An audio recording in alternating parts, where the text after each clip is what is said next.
The new anime season is finally here, so let's preview some of the new shows that are coming out.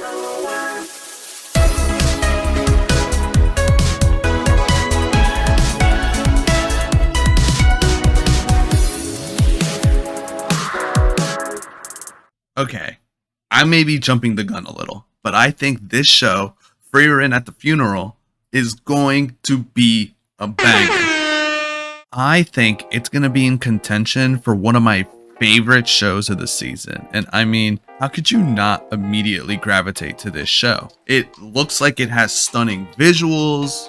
It's being produced by Studio Madhouse, which we all know is a legendary animation studio. And it's a fantasy, not an isekai. I'm sold. The show is mainly about life after the Demon King has been defeated. Judging from what they have put out so far in trailers, it looks like there's just a lot of drama and a lot of, pseudo action in there, and maybe some like side effects of things that have happened after defeating the Demon King. So it looks interesting enough. And not only that, the opening song is going to be done by Yoasobi, and I am so hyped.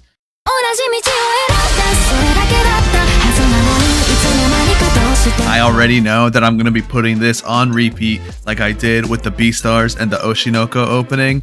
So my body is ready. And honestly, I'm really hyped for this show. I didn't really think I was going to be hyped, but with everything that I've seen in its PV and trailers, I'm definitely going to watch all of it.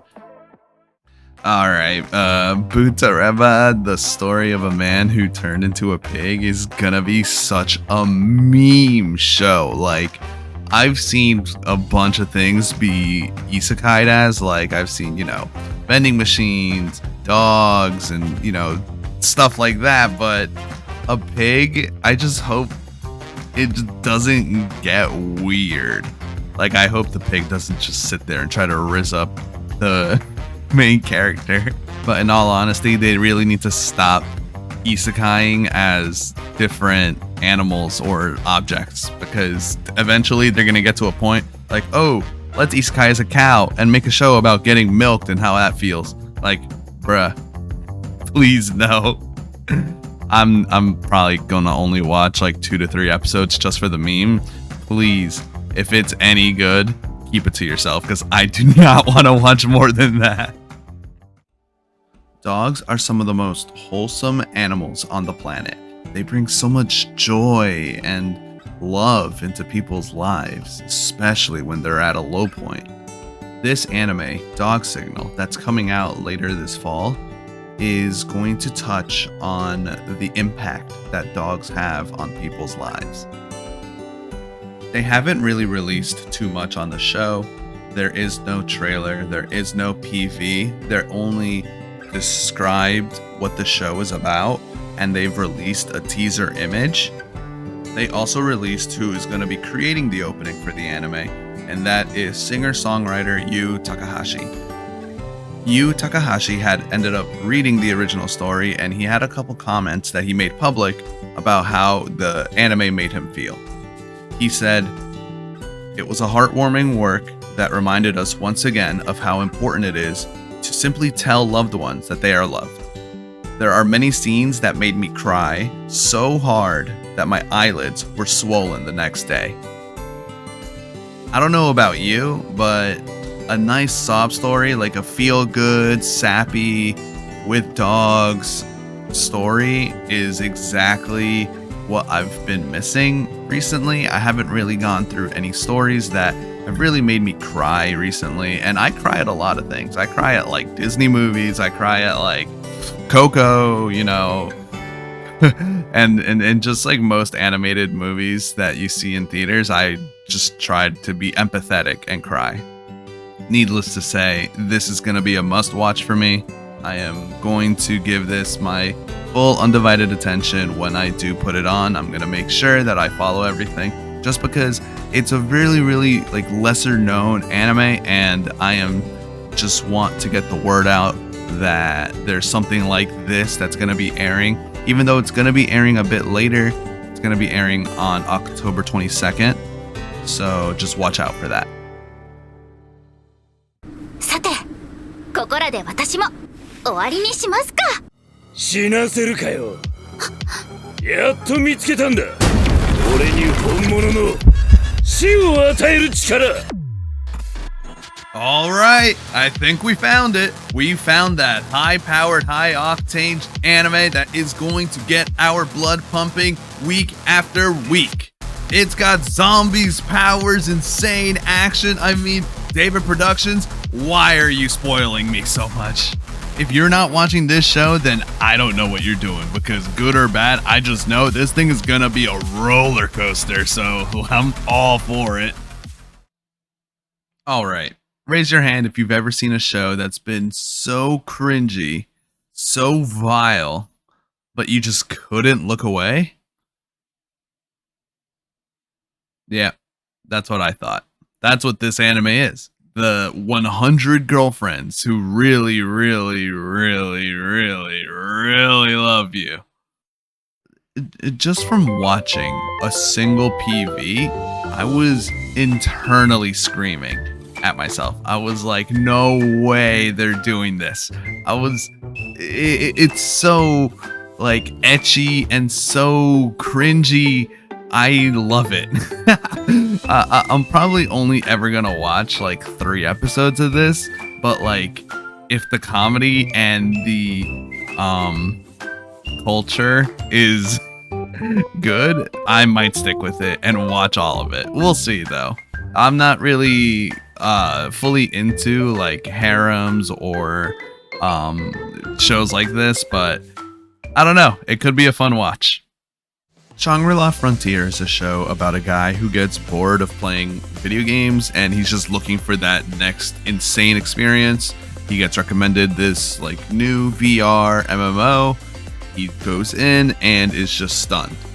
I typically wouldn't watch a show like this, but I'm willing to give it a chance, mainly just because the action looks decent and it's like a isekai, not isekai.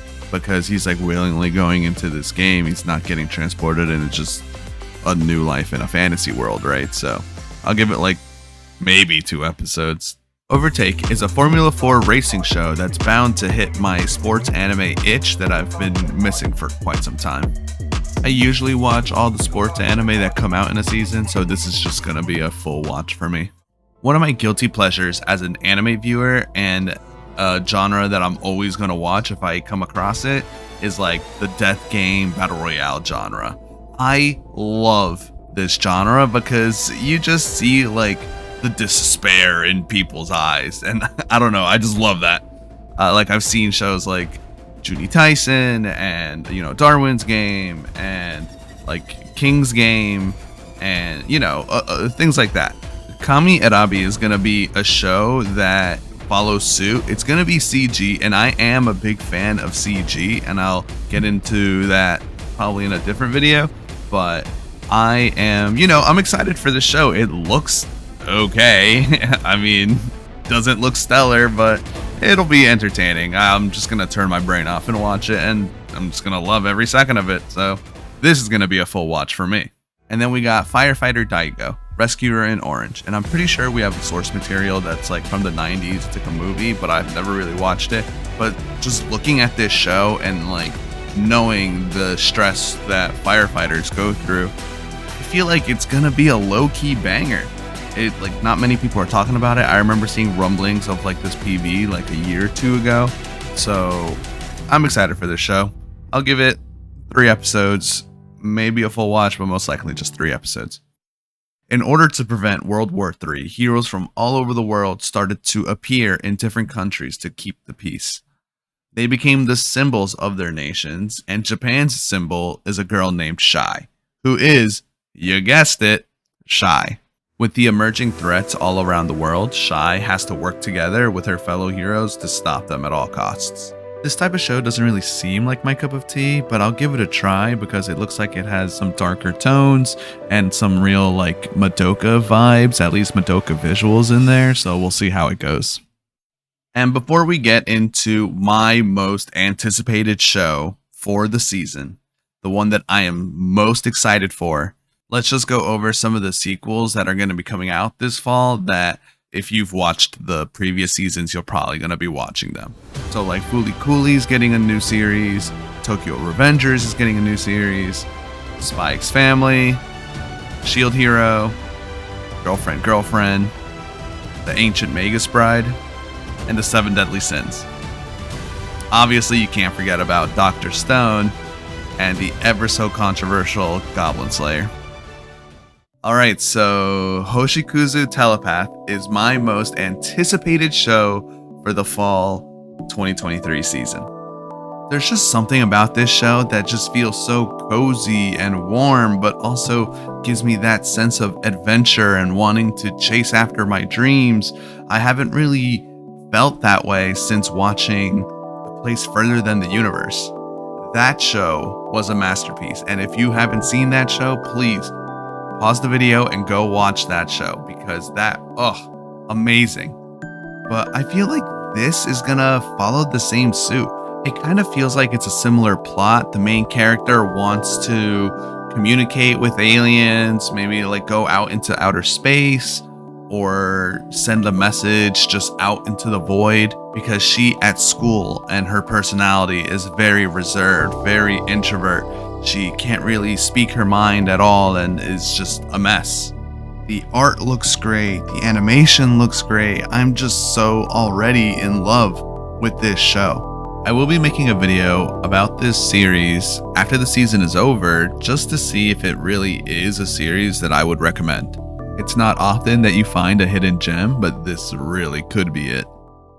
I didn't get to hit on every show I wanted to talk about this season, but I got through most of them.